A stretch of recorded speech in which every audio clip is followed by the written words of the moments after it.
You are listening to Radiant Creators, a collaborative project composed of people whose passion, purpose, and dedication requires forging their own unique path of empowerment and livelihood. A radiant creator isn't making a living, they are living.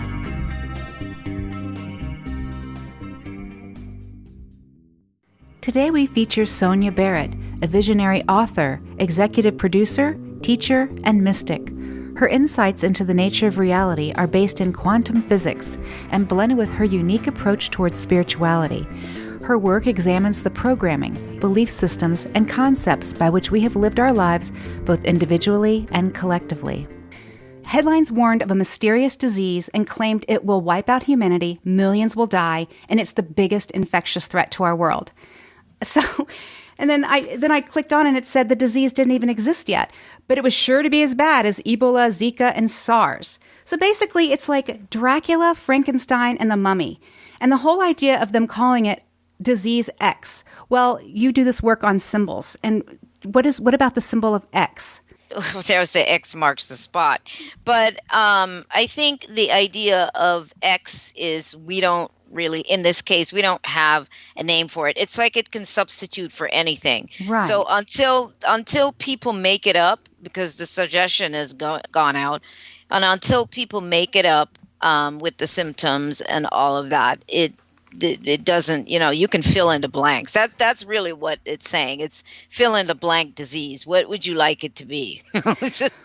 Yeah, and that leads me to my first question. It's basically they created a meme and threw it into the world arena. So it becomes almost like a community project and we all create it. So right. Would you agree that, are we bringing this potential disease into existence with our collective fear? Was that the purpose? Well, yeah, but I think it goes across the board for everything. Right? Mm-hmm. That day it just happened to be disease X, but it's almost like coming up with new things for the game. Yeah. That's sort of how I look at it. It's like new things. Oh, we don't know what to call it yet. Okay, well, let's just call it disease X. But we got to get something going. Mm-hmm. So it's different themes that are constantly being played out, and we attach to them. And this is, when I say anything, I'm talking anything from fashion to an illness, Mm-hmm. to a slang, to a behavior, to a thought process. It just goes on and on and on. Obviously, when we're talking about health, when you're talking about disease, it's something that impacts the body, the health of the individual. And, our health is so crucial to us because how do we experience the game? How do we get to keep moving about and experiencing the game if you don't have one of these deals, which is a body? And so I think, those in the know realize that a human being's greatest fear is not existing, is annihilation. And so that's the reason why fear is usually projected in those manners, in things that put the body or put the human in jeopardy, or the human feels that they're being put in jeopardy. It's a survival response.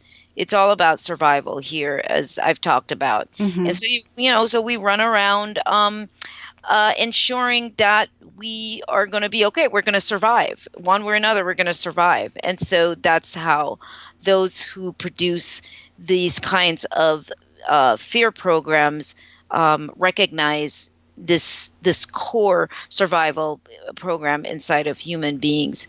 So that's how they do end up getting everybody. You're scared of getting that. Oh my God, because, ultimately what could happen? What have they said? It could kill a lot of people. What did I just say before that? What's the human's greatest fear? Annihilation, not existing. Mm-hmm. Well, so for people that are unfamiliar with your work, I'd like to go back to the book of the holographic canvas, The Fusing of Mind and Matter. You were one of the first to bring the idea forward that we live in a holographic reality, or in other words, a simulation, or as you call it, the game.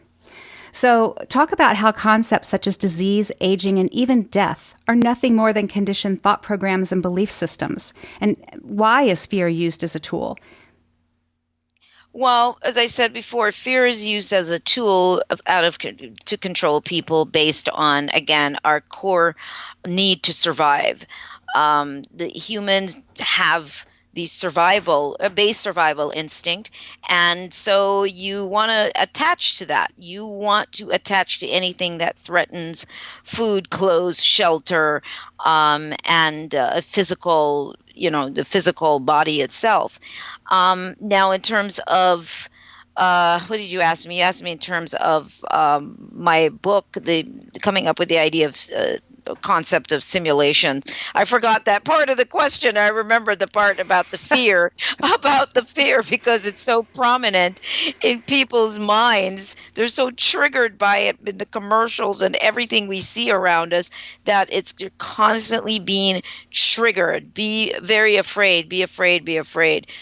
Protect yourself at all cost. I believe you mentioned the game aspect. Mm-hmm.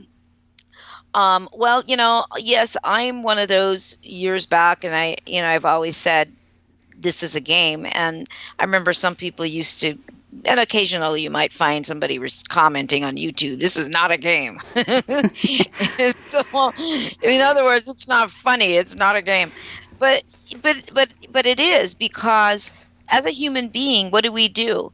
We come here, we experience, we we write all kinds of stories in our lives. We shape, characters, meaning what we identify with, who we think we are, the roles that we play. Then we have moments when we may try to change that character, that role a bit. Then we can see where we may run a story. Sometimes people run a story about who they think they are from, let's pick a story. I don't know. I can't seem to make money, or I can't seem to be successful. Now, that can be a person's story. It's a lot of people's story, but it can be a person's story throughout the entire course of their life, their reality, and everything that comes into that person's path. It comes in order to support the belief system that they can't be successful or they can't make money.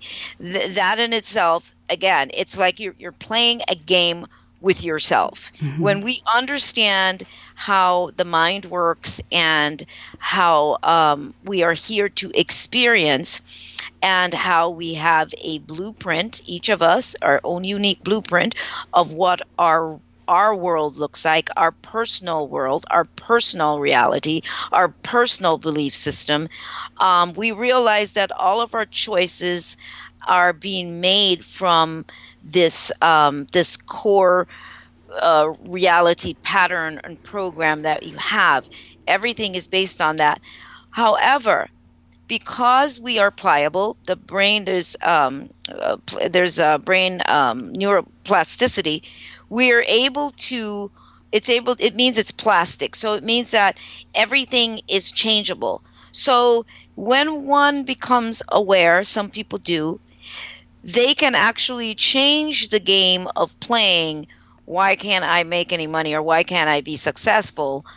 And they change that to a completely different, the opposite construct. They stop saying, why can't I make money? Why can't I make money? Why can't I be successful? Because that's actually, again, a suggestion to their minds, to their reality, that I am playing the game of not being able to make money, not being able to be successful. I am experiencing this idea of not being able to make money and not being able to be successful. Now you come over here and you're like, you know what? I get it. Okay. All right. I don't want to play that anymore. I don't want to do that anymore. And the mere fact that everything is so changeable, that in itself lets you realize that you can conclude experiences. You are playing a role. You're just playing a character. and now I'm switching. I don't want to be that anymore. It can be just that simple where you get it. I don't mean where it's just that intellectual, okay, well, yeah, I get it. I see. No, where you actually say to yourself, "Oh, okay." You're not angry, you're not mad. You just realize, "Oh, shoot. Okay, I get how I've been ordering up this experience." Now, you decide, "You know what? I can bring in a whole lot of money, or I can be successful, or better yet, you start defining what is success anyway, because most of what you believe is going to be based on a base collective interpretation in the bigger game. We have these protocols in the bigger game, and we build our own personal reality based on these collective conditions and protocols. But as we all can admit, even those that may listen, I don't know, it might not make any sense, but I think that each person can stop and see for themselves that they have made changes in, even if it's the most minute area of their life, over the past few years. Maybe they behaved a certain way 5 years ago, certain thing that they believed. They were exposing themselves to certain kinds of conditions, certain experiences. And then they suddenly one day decided they didn't want to do that anymore. I don't want to be that anymore. So then you've switched. It might have taken a little time, but now you're on the other side of things. So you see the impermanence of some of your experiences when you allow it to be that way. Things can come and go.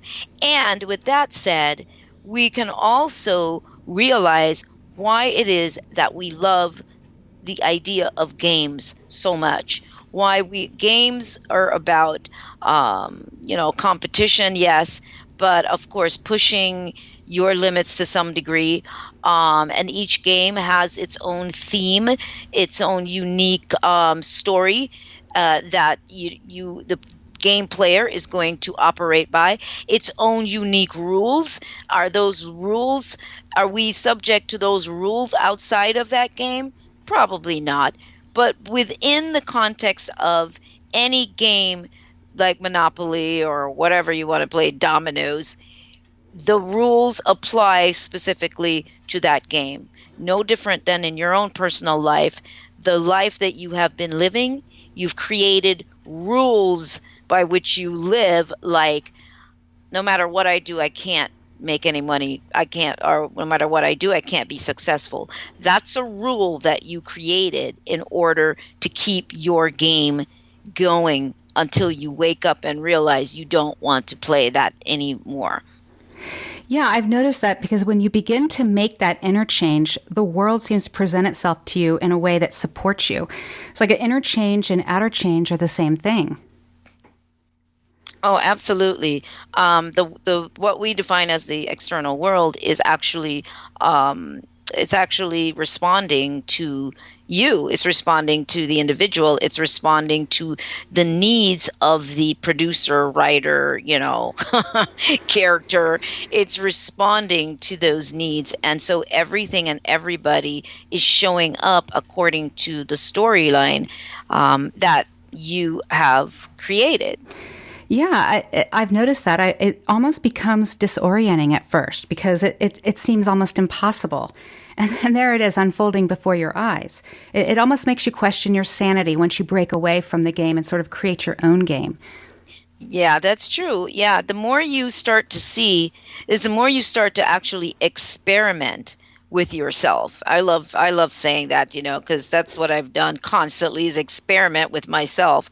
But you start experimenting. That's the best way to determine a truth, not just because we're saying it, but you actually stop and you begin to experiment with your own life, with the things that you do. That's kind of basically it. The other day, I had a situation. Well, this has been happening. I've been doing this for a while, but in this particular instance, because it's gotten sharper and sharper and sharper. I was going to have my graphic designer create a banner for me for a project. And the color I wanted was this core color, this blue. And I was going to tell her to make it blue, make the background blue. And then my little voice said to me, don't tell her anything. She's going to get this and she's going to make it blue. And that's precisely what happened. And that was me going, okay. And sure as heck, I never had to say anything to her. And there were other things that I wanted in it. I didn't say, but when she sent it to me, it was blue and it was just what I wanted. So it's all of these little things that we do, because I don't think most people realize that they're creating or they're producing their reality all day long in every moment. Every choice is based on a belief system, whether it be in the moment of your thinking and understanding. You're rolling into a certain choice, and also you are establishing where you're going to navigate yourself in a particular experience. Sometimes things happen a week from now, and we don't realize that a week later is the result of a week ago. With a particular choice, behavior, or generally a belief, a behavior, an action that still had a ripple effect, and unfolded into a week from that point. And so this is how it's going on all the time. And so I think becoming aware of that, and this has nothing to do with being fearful. Oh my God, what my thoughts? Oh my God, this is not what I'm saying. I'm not saying that. I'm saying to be aware of the science of how you are shaping your life all the time, and what you believe about yourself, what you tell yourself, who you are and what you are, and how final you make your conclusions about what you think you are. Like the people that go, well, that's just the way I am, or God made me so. It's so final, and there's not that plasticity to it, the way, in terms of changing. And so because of that, when change presents itself, because sometimes the more profound part of us knows that there are things or experiences, more expansive experiences possibly, that we are supposed to have on this journey. And so you find that change may start showing up and it becomes uncomfortable, and we fight it, we struggle against it, you don't want it to happen. But yet you feel like you're being forced to move forward in making, those changes. So the more we realize, the more aware we become of this process, is the more we sort of trust the change that is happening, and not fight so much to hang on to the comfortable and the old beliefs that have been regulating our lives. Yeah, that was one of my questions. It's interesting because you keep answering the questions I was going to ask. So, okay, there we go. It's working. But one of the things I was going to ask you is, how does one begin to override programs and belief systems? And I know that's done through trust, and it's done through allowing, and it's done through listening to that little voice that's always there.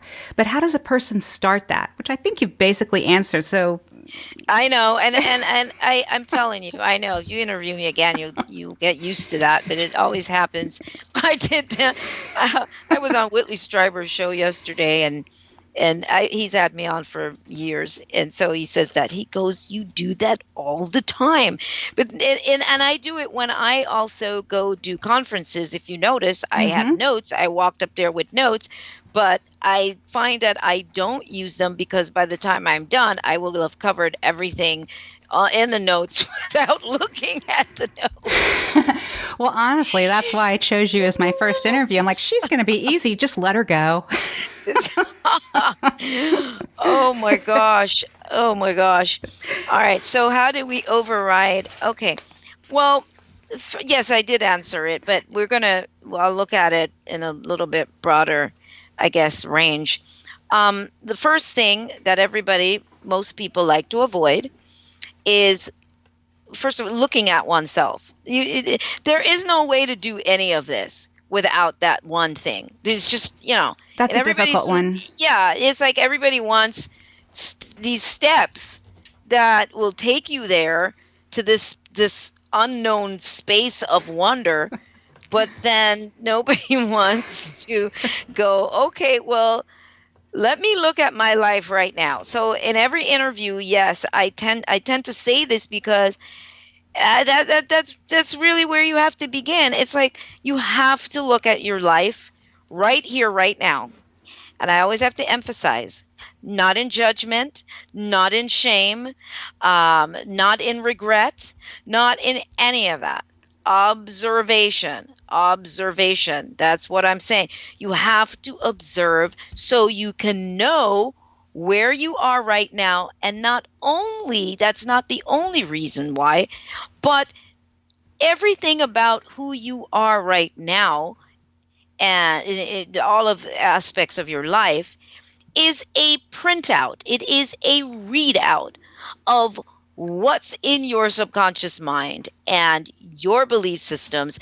And that is the greatest way to know what are the saboteurs, possibly, at the core, is by seeing your life right now, your actions, your thought process, your beliefs, whether they're limiting beliefs, your happiness or unhappiness, your desires and wishes, your silent beliefs or silent sometimes it's frustration, silent sadness, silent unhappiness, whatever that is that nobody knows about, but you are aware of the truth of how you feel. Those are the things that need to be examined. You need to just own the fact that this is how I'm feeling, and then you can take it to the next level of, what would I prefer to feel? What is the feeling that I would like to have? And this has nothing to do with good, bad, right, wrong. It has nothing to do with that. It has to do with what we want to feel. It's ultimately, in the end, that's basically what this comes down to. What do you want to feel? And then you can start making changes. Then you can start looking at those beliefs that you have about yourself, probably why you haven't been able to start that business you wanted to start, the reasons you've given yourself, all the sabotaging validations that you've come up with, all the external blame that you've placed maybe on others, and conditions in your life why you can't do this thing that you want to do, and maybe coming back to the truth of, maybe I feel fear. I'm scared. What am I afraid of? Am I afraid of failing? Well, what does failing look like to me? What am I equating failure with? I mean, and this is what I do with myself. I mean, over the years, I just kind of take myself apart. And this is all happening. Understand this.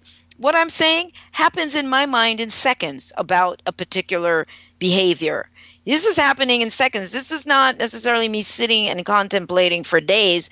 This is me looking, okay, what's going on right now? What are you feeling? It probably sound like a crazy person if somebody hears my mind, what's going on in my head. But that's what I do. Or I go, okay, you need to stop. I'll talk to myself like that. I go, okay, you need to just stop right now, because you're just you're just running away with all of this right now. And then I have to see what is the foundation on which this belief about something stands? Does it even have a solid foundation? Most times there is no solid foundation. It's just we don't go to the core of what we feel or what we think we feel about ourselves. So we basically will just surface it. It's a surface response to, I don't know, God, no matter what I do, I don't know why I can't lose weight. But you don't want to go past that. You don't want to go past that, because then you'd have to really know why.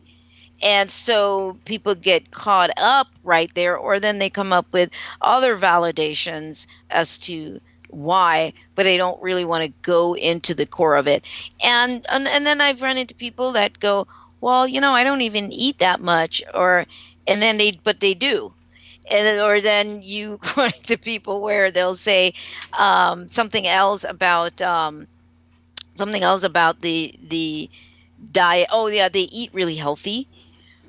But then what is really healthy for you? What is that? How much are you listening to your body? How much how much are you paying attention to the signals that are coming up? So I always say we're liars. We're we lie to ourselves a lot. We lie to ourselves a lot because it's just easier. So that's how you override. You start transcending these beliefs and behaviors, because you start to see the truth, see them for what they are, and then you make a conscious decision to move forward. Yeah, it's almost though all emotions are fuel for will. You can't just run around being happy and focusing on your bliss and be all blissed out. You really do have to focus on the core, and sometimes that's very painful, and to look at the underlying causes, and that's why most people avoid it. Yeah, a lot of people, I remember when I wrote this article called Enough with This Blissed Out Agenda, yeah, there were a few people that were a little bit upset about it. I love it. And because it was talking about Mother Earth and saving Mother Earth, and I was like, how about maybe Mother Earth just I forgot how I put it. You can read the article, but there was a way that I did say it, that basically she could just belch you off of her if she wants to. She can just get rid of you. So you need to focus on what you're doing. You need to focus on you. Mother Earth, honestly, she has this under control. If she wants to just get rid of everyone off of, shake us off like fleas. She could just shake everybody off, but she's tolerant, So it's up to the individual, and a lot of times that becomes such a distraction for people. They're out saving everybody and everything, but looking at themselves. Exactly. Mm-hmm. Running around doing all this stuff. And then I guess in the article I did refer to the Ascended Master crew, and I think some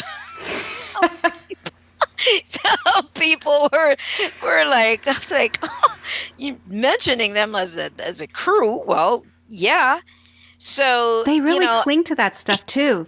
All this dolphin stuff, they really cling to it, and they get very angry when you challenge it.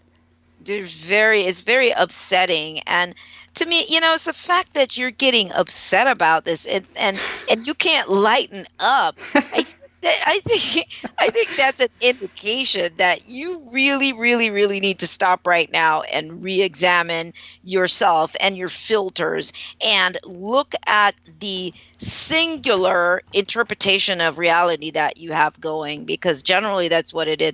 It's a very singular, limited version of reality that they're running, reality, 1.1 or something. I mean, it's like, what version are you running? It's an old version. Yeah, you referred to it as level 1 humans at one point, didn't you? Right. Yeah. Yep. Oh, yeah. Mm-hmm.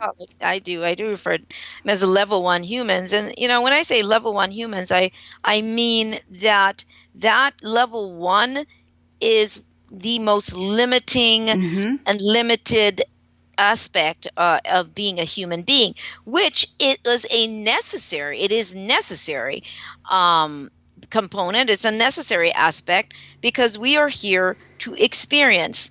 We are here to be any and all possibilities related specifically to the human experience. And everybody in their own unique way is fulfilling that experience.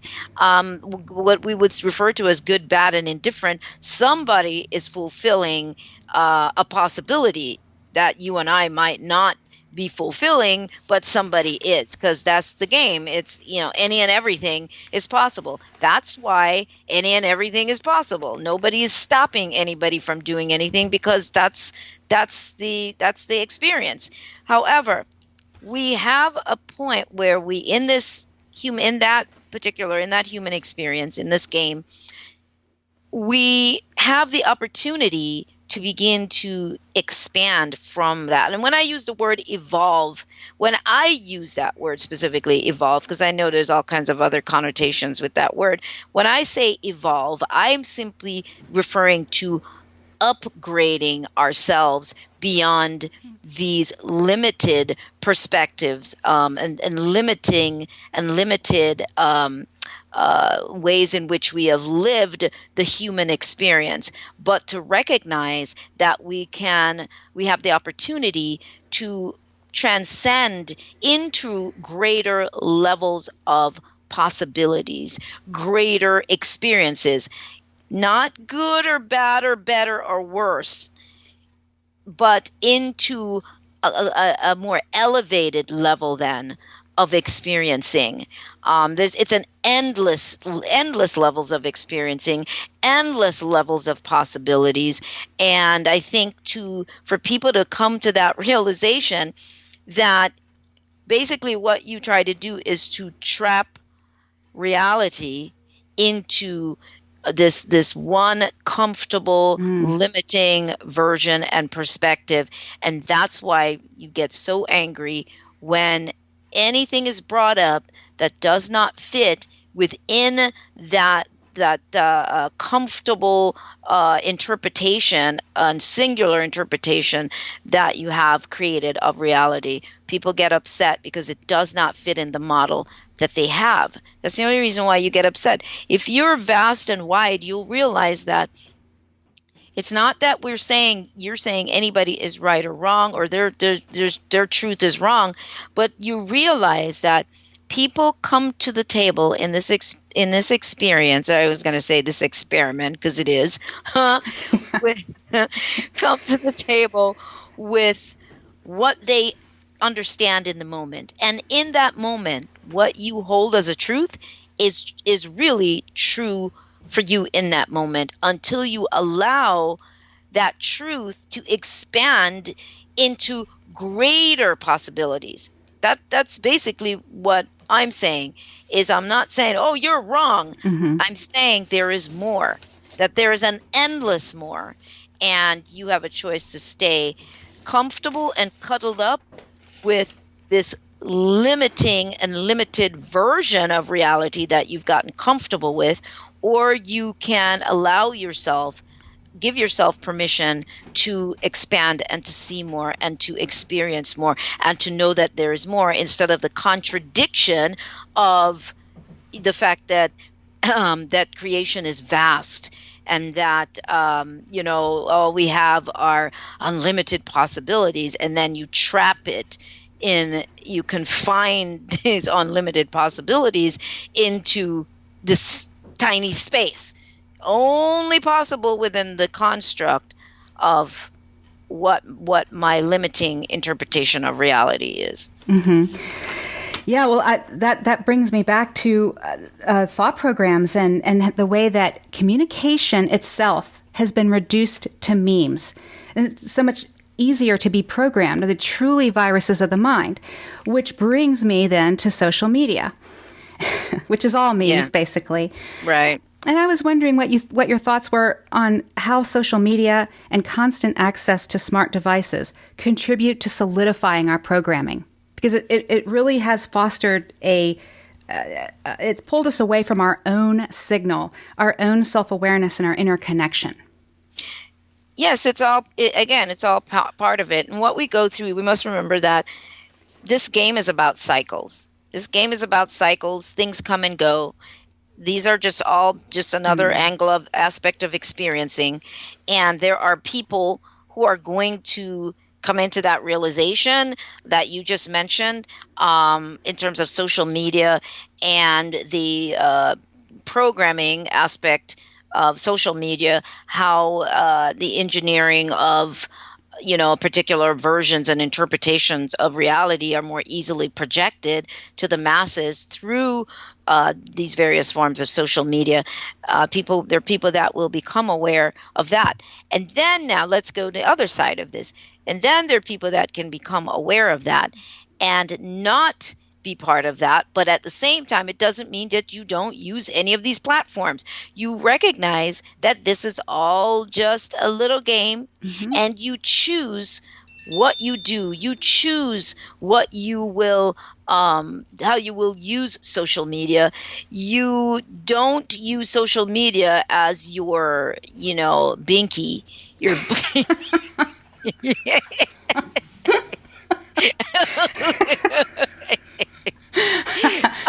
Oh, I love that. You just realize that, first of all, my thing with social media, particularly Facebook, because I used to get irritated with Facebook, and then I'm in that phase now. I was like, you know what? This isn't even my platform. It doesn't even belong to me. Somebody else created this little matrix, because let's look at Facebook matrix, Twitter matrix. They're all their own unique reality world. That's basically, they're like miniature worlds in this world, basically, is what's happened. Miniature virtual spaces that we're going in and engaging our minds and having a reality experience there, having our own these unique versions of experiencing. And so when you realize that, and I realize, I'm like, should I even get upset? This doesn't belong to me. They could do anything they want to do with this.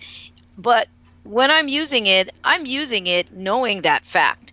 And because of that, I am choosing what I will upload to social media or on the internet, because, digital footprints is there forever. If I'm going to upload a video to YouTube, it's something that I'm okay with losing, because once it's uploaded, even if you deleted it, Facebook still has it. So, but it's their stuff. It's like going to see, a little kid, and you go to your friend's house, the kid's house, and he or she lets you play with all their toys, and you're there and you're playing, and you brought your stuff and you're playing together, and then the kid says, well, I don't want to play anymore, and then they take their stuff back. You still, you got to be able to step away. You have to just step away, or when you leave, you just leave. You can't take the experience you had with you. That's already happened, but you choose what you're going to bring to that child's house with you, what toys you're going to bring, basically. It's the same thing. What could I afford to lose if it got destroyed there, and I'd be okay? I used to hide. Oh gosh, why am I telling the public this? I remember when I was a little girl, because I grew up by myself, and we would, every now and then, we had this family that would come over. They were really good friends of my family, and their younger daughter and I were like just months apart. And so when they were coming, and in Jamaica, it was very different then. I don't know how it is now, but you didn't have to call and tell somebody you were coming by. It's just the way it was. You just show up. Nobody calls and goes, yeah, I'm going to be coming by, unless they really want to. But people just show up at people's houses, and it was okay. So I look out and I see that they're coming. I would go and take my best dolls and hide them under the bed.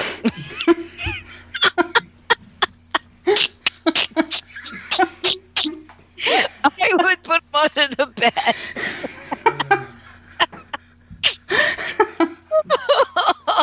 My son said, God, you were a brat, Mom. I hid them because and you know what's so funny? I have those dolls today. Wow, you're really attached to those dolls. I had those dolls. I have them, and it's so funny. Yeah, I can look over and see them. They're in this cupboard. But it's just funny though. I mean, when you think of how we are, but it's just an analogy to tell you if you're using social media, you are the one that has to decide what stuff you're willing to put out there and not get mad with Facebook or Twitter when they change their minds and create some other new version. And you also have to pay attention to all the little interjections that they do, things that they post to trigger, and you don't know where this post came from, but suddenly it's floating around Facebook. Even the games, to see, how brilliant you are, and and so people fall for it. Can you add this math problem? And then of course they just collect that information anyway. But people, if you play, that's me. If you play with that awareness, that's cool. That's fine. If you do what you do with the awareness, you know what? I know that this is a game. But you know what? I'm up for playing it this time. Then I'm in charge. I'm in charge. I feel fine about it. But if you're doing it and you're getting mad, that means you don't get that this does not belong to you. Facebook is not yours. Twitter is not yours. YouTube is not yours. None of them are yours. You create your own game, then you can do whatever you want to do, and you can invite people to play.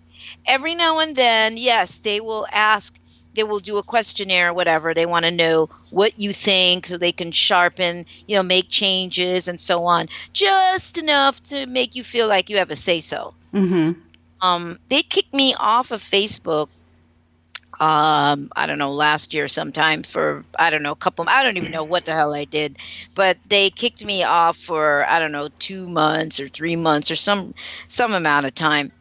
And at first I was like, what the heck? What happened here? And it's some weird thing that comes up, doesn't really tell you what you did, but just that you've been, I don't remember if I used the word suspended or not. So that was truly one of the moments where I was like, okay. And everybody's like, yeah, you should just get back on there and just get a different name. And it was all my Facebook accounts, not just like one, it's all of them. So get a different name. And I'm like, no. I'm like, you know what? I am not so tied to Facebook that my life is going to end if I don't get back on Facebook. My life is going to go on. I'm going to continue to do what I'm doing, whether I'm on Facebook or not. Facebook does not regulate my business or my world. And that's the space you have to come from with all of it. Well, I think the other side of Facebook that also fascinates and scares me is it's social media fosters a herd mentality, and it corrals people into compliance with a deliberately programmed narrative, and it seems to be happening more and more. Well, I'm noticing. But it still goes back to the same thing. There are people the people who are easily getting pulled in and programmed by Facebook, guess what? They were already easily programmed before Facebook. This is a crowd that they're looking for that already existed, that is probably the majority, that have been, to use, for lack of a better word, manipulated. They've been playing the same game with them through political means, through corporate, through all of that. These are the same group of people, and they have just moved into Facebook, into the reality of Facebook, and continued that same behavior. That's all. It's not new people, really. It's just it's that same mind that is operating that way. Now, what people want, like what you're saying, is you start feeling bad and you start feeling upset with Facebook. But technically, honestly, you really can't, because we're in a time where it's pushing, people are being forced in one way to come into their own, to wake up, to become aware. And sometimes that's what has to happen. You start getting sucked into a situation enough for you to eventually realize how you're drowning. Now, I know people may say, but what about bullying? What about all of those things that happen? You know what? as a parent, what I can say is this: people need to get a grip on how they communicate with their children, have communication, talk to their children. None of this, well, we don't go in his or her room. They're, on the computer. No, none of that. We didn't have to deal with that when my kids were growing up per se, but I tell you what, we were in constant communication of what was going on in their lives, and they were okay with it because it was always that way from in the womb. It was always that way. So we have to go back to this process of better communication and not just put it off on Facebook and social media. And some things people may get a little about by me saying that, but the idea of bullying people, there always been bullies, yes, but social media makes it easier for more to be going on. But when you have or more people to for that person to be exposed to the bullying behavior, but when you have a 9-year-old child committing suicide because they've been bullied, we have to look at what there's so much more here that we can't even go into because somebody's surely not going to like it. But there's so much more that has to be observed here. We cannot just put it off on the bullies and on the social media. We have to also take a look at why have we turned into a more fragile society? What is going on here? I think this digital world, in that sense, because these children are more engaged with this artificial world, this digital virtual world, as opposed to before when at 9 years old, girls were still playing or whatever. But children were playing outside, and it was just a different way of operating. Even though technology is there, we as parents have the ability to create, shape the lives of our children. When I say shape the lives, is give them different tools to operate by. Give them different tools to operate by. Don't just blame it on technology and social media. The human being is still there. So we have to step back and look at, exactly what it is that we're doing. And a parent should never be afraid of their child. Things like that I hear. I can't even wrap my mind around that. I think, if anything, they're going to be terrified of me. And I'm very close with my children. We're like brother and sister now, and mom at the same time. But because of all of that, we have a very close relationship where we can talk for an hour and laugh and all of that. And so I think that all of that is possible. But children come into this world, and the role of the parent is to help the child to acclimate into this space that we call Earth and reality, to help them to understand the rules and protocols of this game. But at the same time, you give them a bigger perspective of who they are, and to realize that, okay, this is the way things operate here, but I understand that I am so much bigger. But you have to engage in this matrix. So this is our purpose: is to help them to prepare to go out into this experience on their own.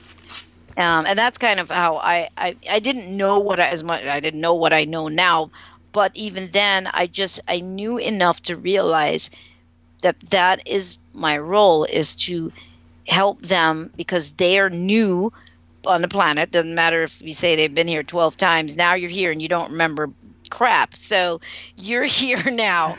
So that, everything I do is to help you. And because of that, boundaries become necessary. Boundaries become necessary because reality, it's too big. There's too much for a child to bite off and not have enough reference point for how to maneuver in this gigantic experience. So this is why you create boundaries that you keep moving, and you keep moving them. The more exposure the child has to this matrix and this experience, is the more those boundaries shift and shift and shift. But you help them to operate within it instead of letting them run wild into this thing and raise themselves, and then it becomes all confusing because there's too much coming at them at once. I hope that makes sense. Oh, it makes absolute sense. Definitely. Well, I know that we don't have much more time, but I definitely wanted to touch on The Business of Disease, the documentary that you were the executive producer for. I watched it last night, and I want to tell you, anyone who's interested in the quality of their own health should definitely watch this documentary, because I learned a lot of things, and I'm pretty much consider myself, I'm obsessed with health and health information. And I learned things last night that I didn't even know existed. I didn't know about the way that art and music or sound could heal. In fact, I just saw a news article. Oh, this just came out. Let's see, from the Journal of Applied Physics, that scientists have discovered a way to destroy cancer tumors using nothing but sound waves. Things that aren't they don't hit. You don't hear that on NBC or CNN per se. That's the beauty of the documentary. It really gives a well-rounded approach. Dr. Jacob, was it Lieberman? Lieberman. Yes. With he's an optometrist and authority on light and color therapy, and he restored his vision naturally. He doesn't even have to wear glasses anymore. Oh, he's amazing. That. He is just so awesome. Look up his work. He is just, he's so genuine, and his work on light is just profound. Oh, yeah. And then the other one that I was very impressed by was Dr. Catherine Rossi. About, I love her as well. Oh, how music and art should awe, because it certainly doesn't today. It's almost as though mediocrity has managed to replace great beauty and inspired originality and its ability to awe.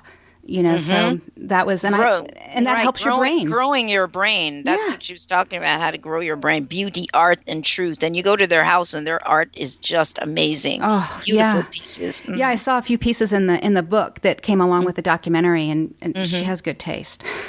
Yes, she does. Well, I would love to talk to you more. I know The Business of Disease would be a whole nother interview, but I did want you to put it out, and I would love for you to tell people how they can find you. And I'm going to put a couple of links in this post as well, but tell people how they can find you. Well, let's see. I start to laugh when people say that now. Whitley asked me that yesterday. How can people find you? And I'm like, well, when they find me, notify me, because I'm looking for me too. I like that. I'm going to steal that one. I'm trying to find myself. Well, okay. In the virtual world, you can go to therealsoniabarrett.com. It's therealsoniabarrett.com, and all the events, everything that I'm doing is there. Thebusinessofdisease.com is the website for the documentary. And if you want a copy of the DVD, I think you can only buy the DVD on the website, but you can watch it on all these other platforms, Amazon Prime, what is it, YouTube On Demand, Vimeo. I'll find you. TV, Verizon, forgot some of it, but they're all on the website. They're all on thebusinessofdisease.com. So, that's kind of basically how you can find me. I'm going to be in Sedona again in September, actually. I'm going to see you there. Yeah, Transformational Shift Conference. Yeah, I'm going. Yeah. And then the Human Origins Conference, but that's in New Mexico. That's October. Oh, well, that's right next door. Yeah, there you go. Got all my plans made here. I know. Well, one thing I want to share with you, I'm not going to record this. I'm going to tell Craig to get rid of it. But this is producer Craig, and of course I left it in. We were talking about how things unfold. When you start changing and the world kind of changes around you, and it can be a little bit weird. I have to share this with you like you did the dolls thing, just really quickly. Yeah. So I'm taking the dog for a walk. And when I take the dog for a walk, I'm always looking at trees and flowers and just a very good observer of nature. And I'm walking down and I look at this tree, and it was alive yesterday, and now the tree is completely dead. All the leaves are on the ground. The tree is dead. I wonder what happened to that tree. 2 days later, I go out there, and the tree is flourished. It's bright green. It's not new growth. It's not like it's springtime. It's like the tree just changed. And I've had little things happen like that to me where I'll notice something there one day and it's not there the next. Is that a normal thing? Well, yeah, sometimes that happens, but I think what we forget is that reality is not the same all the time, meaning that you may be in a completely different version of reality. Thank you. See, that's what I thought. But you can't go around telling people that. You could, but